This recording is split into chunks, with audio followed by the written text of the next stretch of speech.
Assalamualaikum warahmatullahi wabarakatuh. Alhamdulillahirabbil alamin. Allahumma shalli ala sayyidina Muhammadin wa ala alihi wa ashabihi ajmain, amma ba'du. Pemirsa dan para sahabat dimanapun berada, pada kali ini kita akan meneruskan membaca kitab Mau'idatul Mu'minin. Di sini akan menjelaskan tentang Kitabu Afatil Lisani, yaitu yang berkaitan dengan bahaya-bahaya lisan. Baik, supaya kita langsung saja. Bismillahirrahmanirrahim. I'lam anna khataral lisani adimun. Ketahuilah bahwa bahaya lisan atau lidah, lisan itu lidah, itu adimun, amat besar sekali. Dan sama sekali tidak ada satu hal yang dapat menyelamatkannya dari bahaya lisan itu, melainkan dengan berkata-kata, dengan perkataan yang baik. Yang bisa menyelamatkan dari bahaya lisan itu, kalau tidak falyakul khairon aw liyasmut, kalau tidak berkata baik maka diam, jangan berkata-kata. Dari Rasulullah Shallallahu Alaihi Wasallam, beliau bersabda, wala yastaqimu imanul abdi hatta yastaqima qalbuhu, wala yastaqimu qalbuhu hatta yastaqima lisanuhu, wala yadkhulul jannata rajulun la ya'manu jaruhu bawa'iqahu. Dikatakan di sini bahwa la yastaqimu imanul abdi hatta yastaqima qalbuhu, belum dinamakan lurus iman seseorang sehingga lurus pula hatinya. Wala yastaqimu qalbuhu hatta yastaqima lisanuhu, dan belum pula dinamakan lurus hatinya itu sehingga luruslah lisannya. Wala yadkhulul jannata rajulun la ya'manu jaruhu biwa'iqahu, dan tidak akan dapat masuk surga seseorang yang tetangganya itu belum dapat merasa aman dari kejahatan-kejahatannya. Wa qala Mu'adz bin Jabalin, dan berkata Mu'adz bin Jabal, qultu ya Rasulullah anukhadu bima naqul. Sahabat Mu'adz bin Jabal pernah bertanya kepada Rasulullah Shallallahu Alaihi Wasallam, apakah kita ini juga akan diambil tindakan karena apa yang kita ucapkan itu?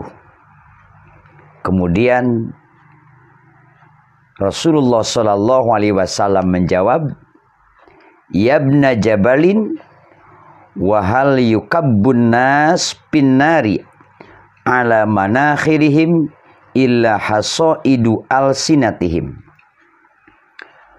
Rasulullah menjawab, ya ibna Jabalin, wahai ibnu Jabal, wahal yukabbun nasu finnari, tidaklah manusia-manusia itu akan ditelungkupkan dengan hidungnya terlebih dahulu di neraka, melainkan karena apa yang dituai atau yang dilakukan oleh lidah-lidahnya. Ibnu Mas'ud berkata, wahai lisan, berkatalah yang baik atau katakanlah yang baik, engkau pasti memperoleh kemanfaatan. Kemudian diamlah dari berkata yang buruk, engkau pasti selamat sebelum engkau menyesal. Rasulullah Shallallahu Alaihi Wasallam bersabda pula, man kaffal lisanahu satarallahu auratahu Wa man malaka ghadabahu waqahu Allahu azabahu. Wa man i'tadara ila Allahi qabila udrahu. Barang siapa menahan lisannya dari kata-kata yang tidak baik, maka Allah menutup celaknya. Allah menutup auratnya, menutup aibnya. Dan barang siapa mengekang kemarahannya, maka Allah melindunginya dari siksanya. Dan barang siapa menyatakan keudurannya kepada Allah, maka Allah menerima pernyataan udurnya itu.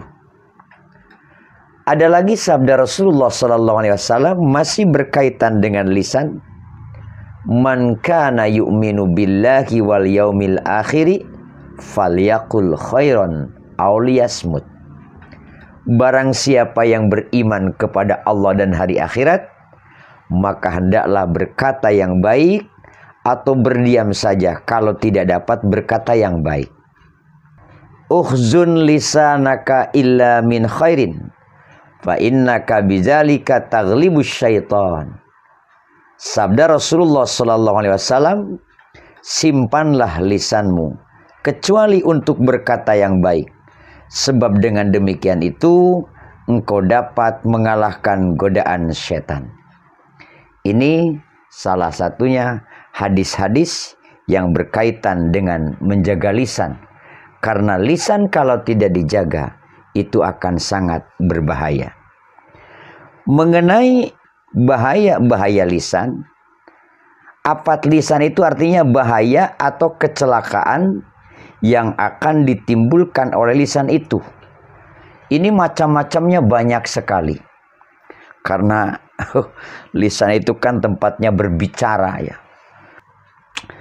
Di antaranya afat-afat lisan atau bahaya-bahaya lisan itu, yang pertama adalah berkata yang tidak berguna.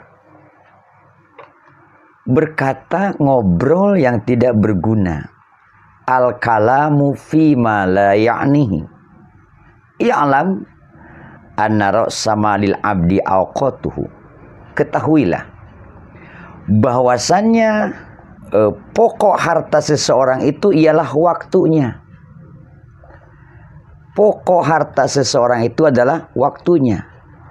Maka jikalau seseorang itu menggunakan waktunya itu untuk hal-hal yang tidak akan membawa kemanfaatan untuknya, dan pula waktu-waktu itu tidak disimpannya untuk digunakan mengamalkan hal-hal yang menyebabkan memperoleh pahala di akhirat kelak, maka orang yang demikian ini benar-benar telah menyia-nyiakan pokok hartanya.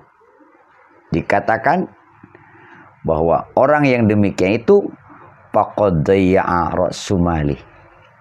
Ia sudah menyia-nyiakan dari pokok hartanya.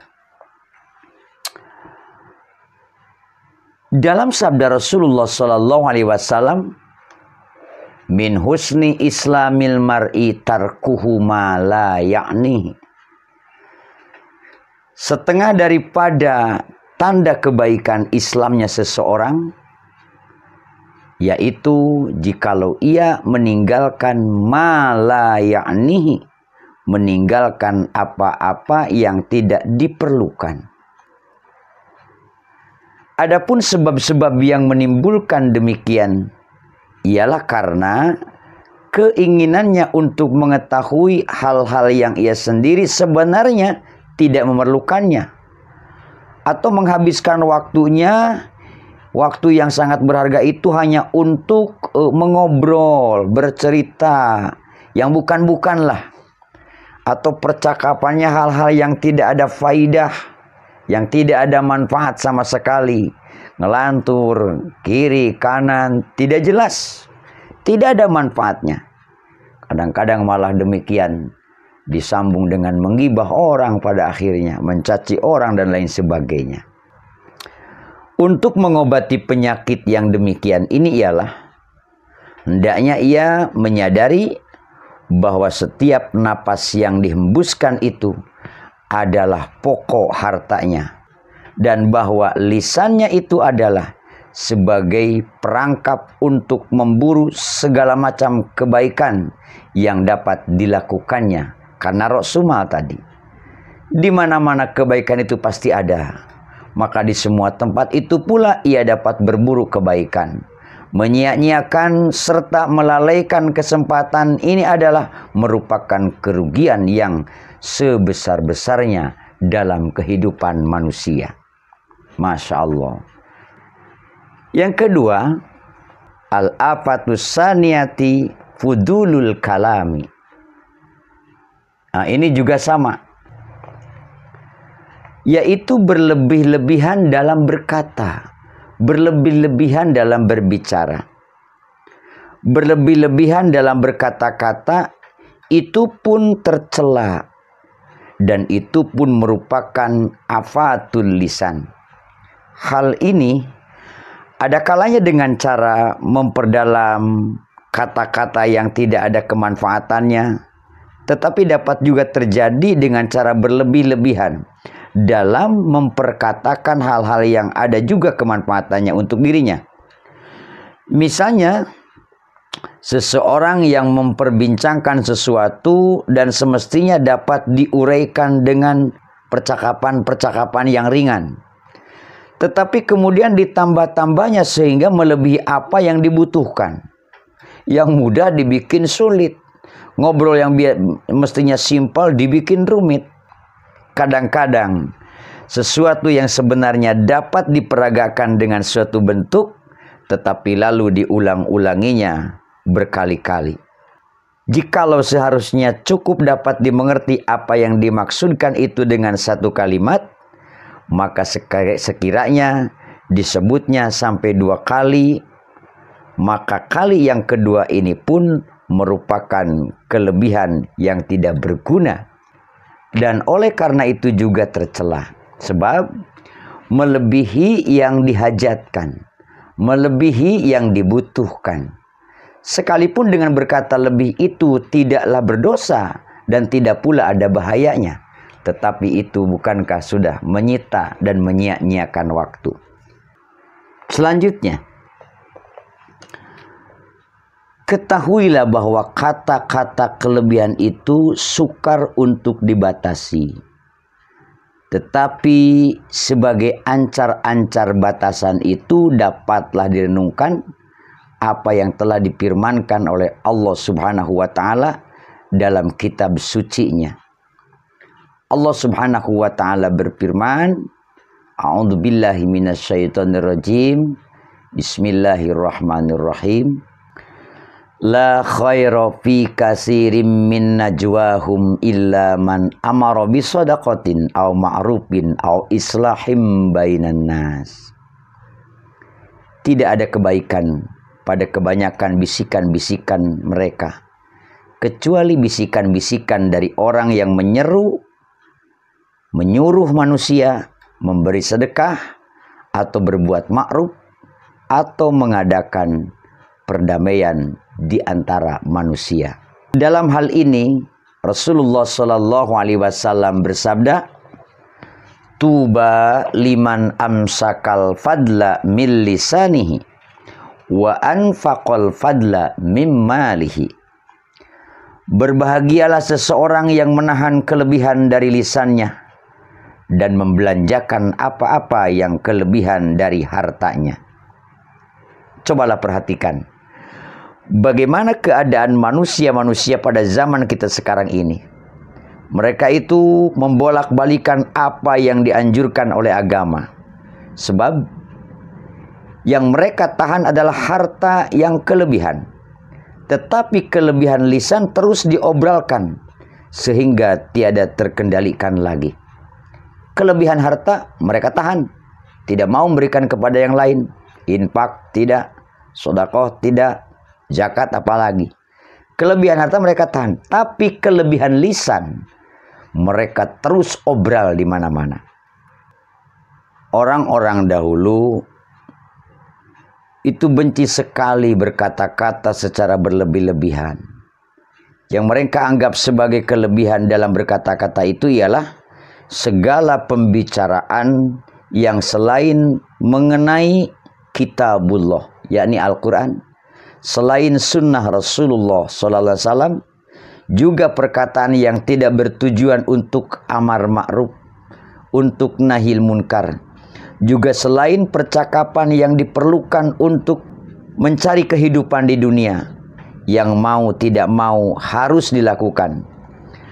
Adakah kamu semua mengingkari adanya malaikat penjaga yang mulia-mulia sebagai para pencatat amalan seluruh manusia, yang senantiasa mengikuti setiap gerak dan langkah mereka itu dari kiri dan kanan? Tidak seorang pun yang mengeluarkan kata-kata yang bagaimanapun coraknya, bagaimanapun yang ia keluarkan, melainkan di sisinya pasti ada malaikat-malaikat yang meneliti, memeriksa. Siapa itu?